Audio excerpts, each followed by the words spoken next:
எல்லா புகழும் இறைவனுக்கே. Welcome to my channel Thopputhurai தோழி. இப்போ நம்ம பார்க்க போகிற வீடியோ உடைத்த தேங்காவை எப்படி ரொம்ப நாளைக்கு ஸ்டோர் பண்ணி வைக்கலாங்கிறத தாங்க இந்த வீடியோவில் பார்க்க போகிறோம்.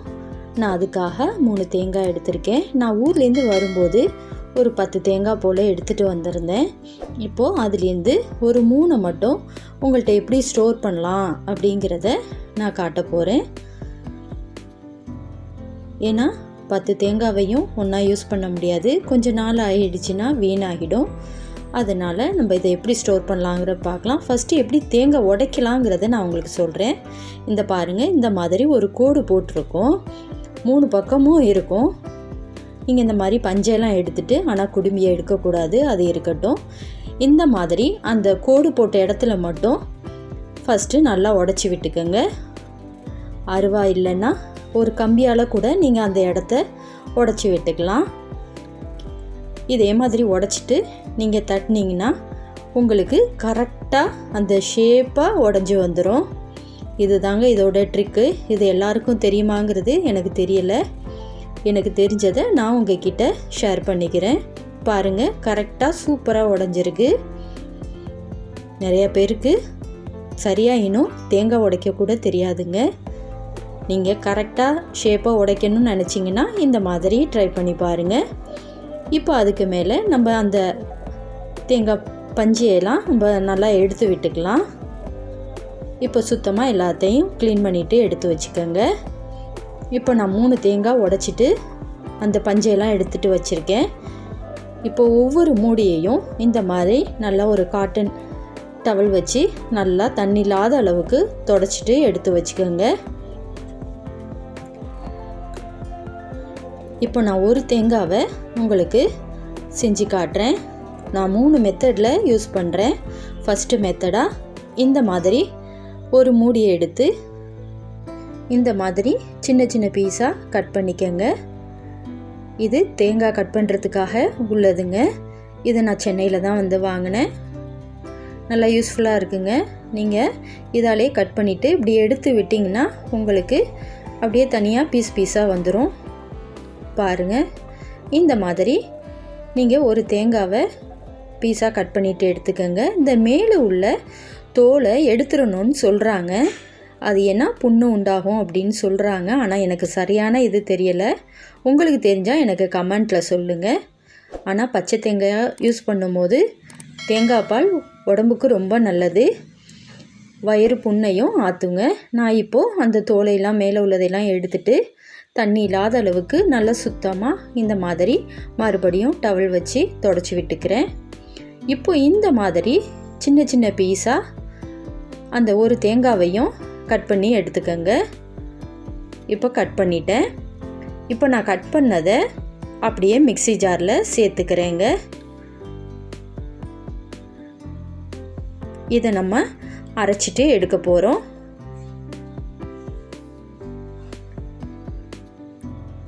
இப்போ எந்த அளவுக்கு அரைச்சிருக்குன்னு பாருங்கள். நான் தண்ணி எதுவும் சேர்க்கலை, தண்ணி சேர்க்கவும் கூடாது.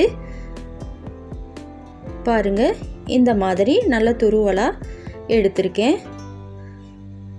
இது அப்படியே ஒரு பிளேட்டுக்கு மாற்றிக்கிறேங்க. இதை நம்ம ஸ்டவ் ஆன் பண்ணி ஒரு கடாயில் அப்படியே சேர்த்து விட்டுக்கலாம். இதை ஈரம் இல்லாத அளவுக்கு நான் வறுத்துட்டு எடுத்துக்க போகிறேன். நீங்கள் ரொம்ப வறுக்கணும்னு தேவையில்லை, அந்த ஈரம் இல்லாமல் இருக்கணுங்கிறதுக்காக தான் நான் வறுக்கிறேன். இந்த மாதிரி லைட்டாக வறுத்து விட்டுக்கோங்க. அதில் உள்ள தண்ணியெல்லாம் போயிடும், அந்த அளவுக்கு இருக்கணும். ஸ்டவ்வை சிம்லேயே வச்சு வறுத்துக்கோங்க. இப்போ பாருங்கள், நல்லா வறுத்துட்டேன். இந்த மாதிரி இருக்கணும், உதிரி உதிரியாக. நீங்கள் அந்த அளவுக்கு வந்ததும் அப்படியே ஸ்டவ் ஆஃப் பண்ணிவிட்டு கொஞ்சம் நேரம் அப்படியே ஆற விட்டுருங்க. இப்போ ஆற விட்டதும் அதை இந்த மாதிரி ஒரு டிஃபன் பாக்ஸில் ஸ்டோர் பண்ணிக்கலாம். நீங்கள் கிளாஸ் பவுலில் கூட ஸ்டோர் பண்ணிக்கோங்க. பிளாஸ்டிக்கில் ஸ்டோர் பண்ண வேண்டாம். நீங்கள் மேக்ஸிமம் பிளாஸ்டிக்கில் ஸ்டோர் பண்ணுறதை அவாய்ட் பண்ணிக்கோங்க. இதை நீங்கள் சூடு ஆற விட்ட பிறகு தான் ஸ்டோர் பண்ணணும். இப்போ எல்லாத்தையுமே அதில் சேர்த்து விட்டுருங்க. இதை அப்படியே மூடி வச்சு நீங்கள் ஃப்ரிட்ஜில் ஸ்டோர் பண்ணிக்கோங்க. இது ஒரு மெத்தடாக உங்ககிட்ட காட்டுறேன். ரொம்ப யூஸ்ஃபுல்லான வீடியோங்க. உங்கள் ஃப்ரெண்ட்ஸ் அண்ட் ஃபேமிலிக்கு ஷேர் பண்ணுங்கள். அடுத்த டிப்ஸ் பார்க்கலாம். இப்போ ஃபஸ்ட்டு ஒரு தேங்காவில் நான் சொல்லிட்டேன். அடுத்ததாக இன்னொரு தேங்காய் எடுக்கிறேன். இந்த மாதிரி ஸ்டவ் ஆன் பண்ணிவிட்டு அதில் ஒரு மூடியை இந்த மாதிரி வச்சுக்கோங்க. அந்த கொட்டாங்குச்சி நல்லா கருப்பாக வரணும், அந்த அளவு வரைக்கும் இருக்கட்டும். இதனால் நம்ம சுட போகிறோம், அதுக்காக தான் இந்த மாதிரி வச்சுருக்கேன். ஸ்டவ்வை சிம்லேயே வச்சு பண்ணுங்க, அதிகமாக எரிக்க வேண்டாம். இப்போவே பார்த்தீங்கன்னா அந்த தேங்காய் அப்படியே லைட்டாக எடுத்துக்கிட்டு வரும், அந்த அளவுக்கு இருக்கணும். இன்னும் கொஞ்சம் நேரம் செவந்து வரணும். இப்போ ஸ்டவ் ஆஃப் பண்ணிட்டேன். நல்லா செவந்துருச்சு. அதை அப்படியே எடுத்து இந்த மாதிரி ஒரு பாத்திரத்தில் தண்ணியை வச்சு அதில் சேர்த்து விட்டுருங்க. இன்னொரு மூடியையும் அதே மாதிரி நான் செஞ்சுட்டு எடுத்து வச்சுக்கிறேன். ஆனால் அதை தண்ணியில் போடலை, நான் தனியாகவே எடுத்து வச்சுருக்கேன். இப்போ ஆற விட்ட பிறகு அதை எடுத்து காட்டுறேன் பாருங்கள். நீங்கள் இந்த மாதிரி தண்ணியில் போட்டதும் அதுலேருந்து அது நல்லா கலண்டு வந்துடும். நீங்கள் அர்ஜெண்ட்டாக தேங்காய் யூஸ் பண்ணுறதா இருந்தாலும் உங்கள் வீட்டில் இந்த மாதிரி கொஞ்சம் நேரம் அடுப்பில் வச்சுட்டு நீங்கள் எடுத்திங்கன்னா இந்த மாதிரி கூட வந்துடுங்க. ரொம்ப கஷ்டப்பட வேண்டியதில்லை.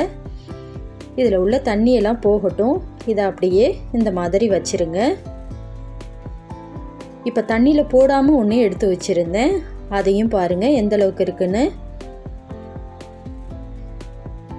சூடாக இருக்கும் போதே நான் எடுத்து விட்டுட்டேன். அதுவும் எந்த அளவுக்கு நல்லா சுட்டு வந்திருக்கு பாருங்கள். சூப்பராக ரெடி ஆகிட்டுங்க.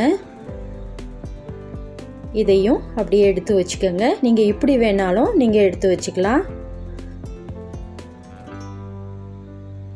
இப்படி செய்யும் போது சூப்பராக இருக்குங்க. நீங்கள் துவையல் அரைக்கலாம், சட்னி பண்ணிக்கலாம், ரொம்ப டேஸ்ட்டாக இருக்கும். இப்போ இதை சின்ன சின்ன பீஸாக கட் பண்ணிவிட்டு எடுத்துக்கோங்க. துவையல்லாம் செஞ்சிங்கன்னா சூப்பராக இருக்குங்க. இப்படி தான் நாங்கள் துவையல்லாம் செய்வோம். டேஸ்ட்டு சூப்பராகவே இருக்கும். இப்போ இதை ஒரு பாக்ஸில் ஸ்டோர் பண்ணிக்கோங்க. அடுத்த மெத்தடு பார்க்கலாங்க. இப்போ அதுக்காக ஒரு தேங்காய் எடுத்திருக்கேன். இப்போ இதை ரெண்டையும் நல்லா துருவிட்டு இந்த மாதிரி எடுத்து வச்சுக்கோங்க. இப்போ துருவுனதை அப்படியே மிக்ஸி ஜாரில் சேர்த்துக்கிறேன். இதில் அதிகம் தண்ணி சேர்க்க வேண்டாம். இந்த அளவு, அதாவது 1/4 டம்ளர் அளவு தண்ணி சேர்த்து இதை அரைச்சிட்டு எடுத்துக்கிறேன். அதாவது தேங்காய் பால் பிழிஞ்சு எடுப்போம் இல்லையா, அந்த அளவுக்கு இருக்கணும். பாருங்கள், இந்த அளவுக்கு அரைச்சிருக்கேன். தண்ணி அதிகம் சேர்க்க வேண்டாம், இந்த அளவுக்கு இருக்கட்டும்.